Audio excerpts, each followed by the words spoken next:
Hi everybody, it's Cash. Welcome back. Thank you very much for joining me. This has been a very strange week. Not only did Britain get a new Prime Minister in Liz Truss, but also we lost the Queen. And I think if you are not British, it's very, very hard to understand how profoundly monumental that is. I wouldn't say I'm a follower of the royal family. I'm not really terribly interested. But the woman was on the throne when I was born. She outlived both my parents. In fact, my father died in May. And it kind of passed without a glitch, really.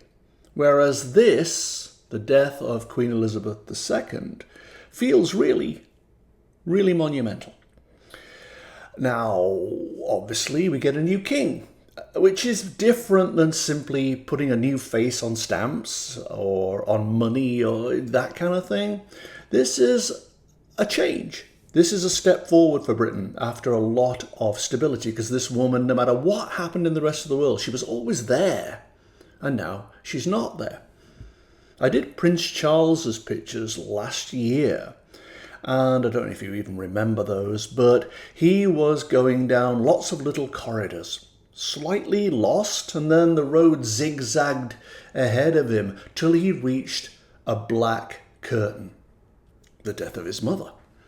And when he peered under the curtain to see what lay in store for him, there were three blinding spotlights. Of course, he's now King Charles III, and Camilla Parker Bowles becomes Queen Consort.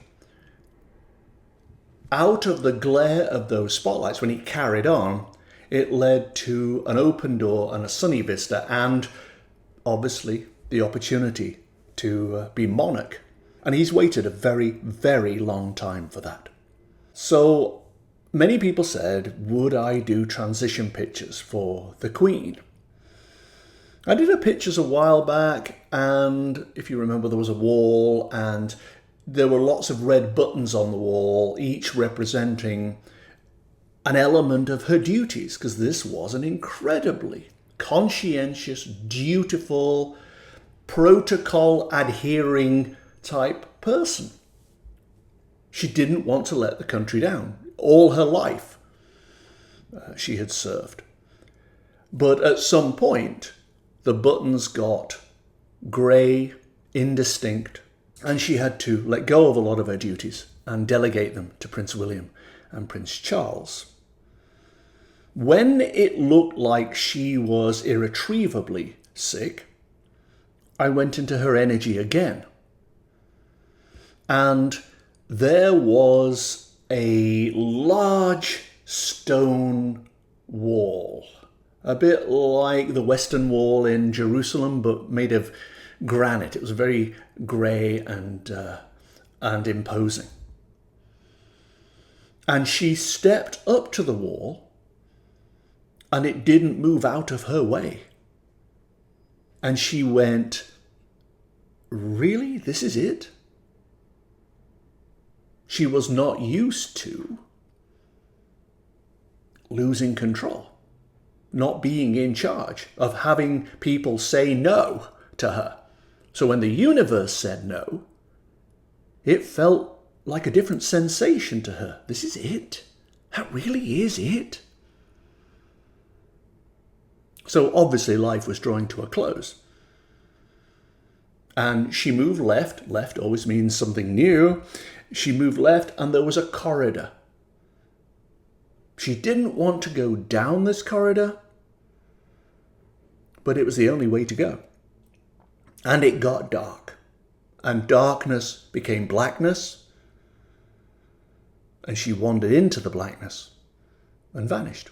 So clearly it was imminent. Then I heard that she had died, which is a staggering development. I was quite emotional. Very surprising. But I thought, I wonder if I can follow her through, whether I should follow her through, into that metaphorical cave I always see, that doesn't really exist, but it's a symbolic representation of what people are feeling after they cross. But it's the Queen. So I followed her through. There were two really interesting things about the pictures that came of her crossover. The first one was that she was, in her consciousness, bent over. She was 96, she wasn't well, but she was bent over, and as I watched, she straightened up, grew taller, and came into her own once again.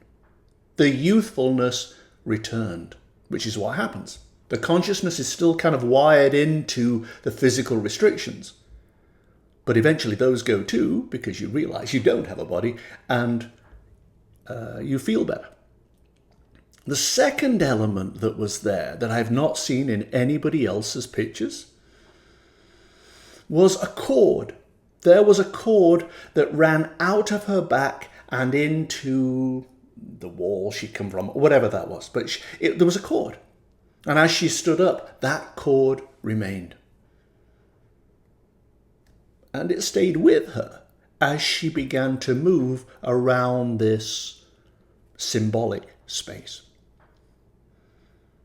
This, I think, was her tie, maybe to the bloodline of royalty, but more likely to her duties, her sense of responsibility to the nation. When that is ground into your consciousness, after you die, it's still there because it's who you are. It is your very soul identity.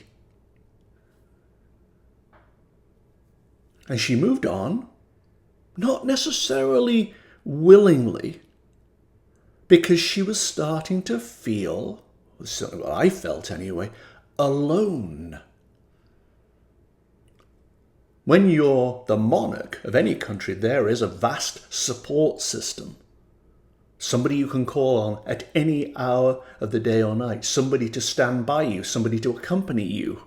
Somebody to help design your calendar for you. And now there was none of that. There was simply a sense of aloneness, of, oh, I now have to tackle this by myself. And it was very odd. She wasn't comfortable with that because she'd not really known it. If you remember, I did Prince Philip's pictures after he died. If you didn't see them, they're on the Soul Crossings channel. But he, in this pictorial chamber thing, he had a smaller chamber he went into and waited. And his consciousness was geared to being special, being waited on, being greeted, being elevated in some way. None of which exists after you cross over. And after he waited and waited and waited in that particular cavity, and nobody came, he was forced to accept that, no, he had to do this under his own steam. Nobody was coming. And a similar thing happened with the Queen, except that his was about privilege and hers was about cooperation and duty and meaningful activity. She had that cord attached to her back wherever she went.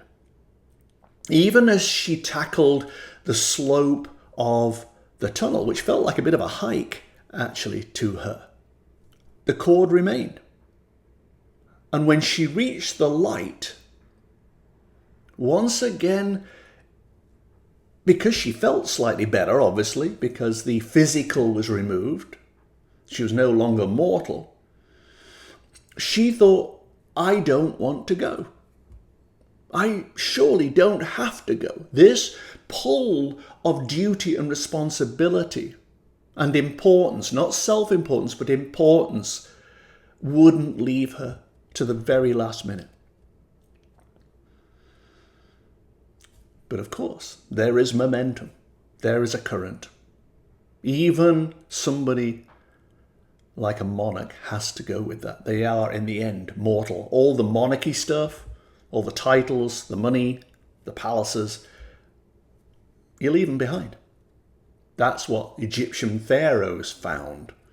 Doesn't matter what they bury you with. It doesn't matter what's in your tomb. You can't take any of it with you, including your title, your privileges, the way people revere you. There's none of that when you transition. And she stared at the light, and I think it jarred with her. She was a Christian as head of a church, the Church of England, but she was a Christian of the old time sense, I think. Like worshipping a superior being kind of thing, rather than realizing that you are one with all that is. So instead of considering herself as rejoining the whole, she was confused about meeting God, or where God was, or even her position in the hierarchy, having been queen. It was quite odd. An odd sensation, plus the aloneness of having to tackle this without people there to escort her.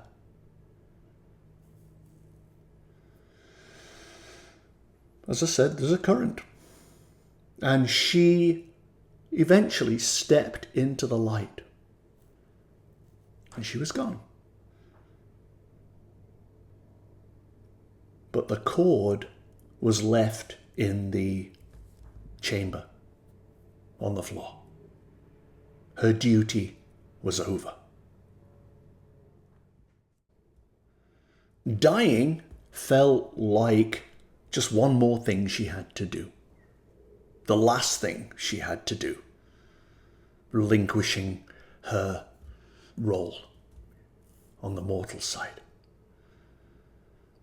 But I think she also realized in these final seconds before stepping into eternity, the difference between external power vested in you by humans and the internal power that you have anyway by virtue of being a perfect divine being and a soul in the universe. I think she got that simply by the aloneness of the hike up the tunnel. She began to realize that all that other stuff, it was just stuff.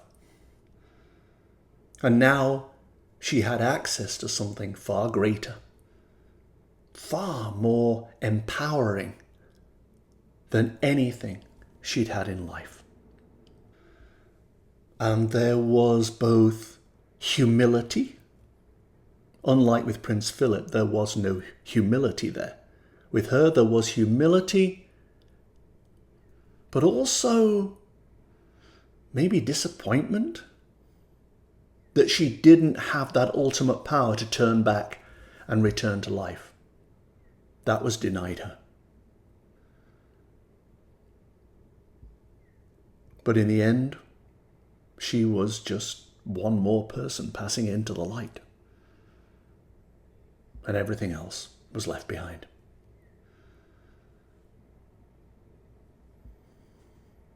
It's very, very powerful. And really hit home with me, which is something I didn't expect.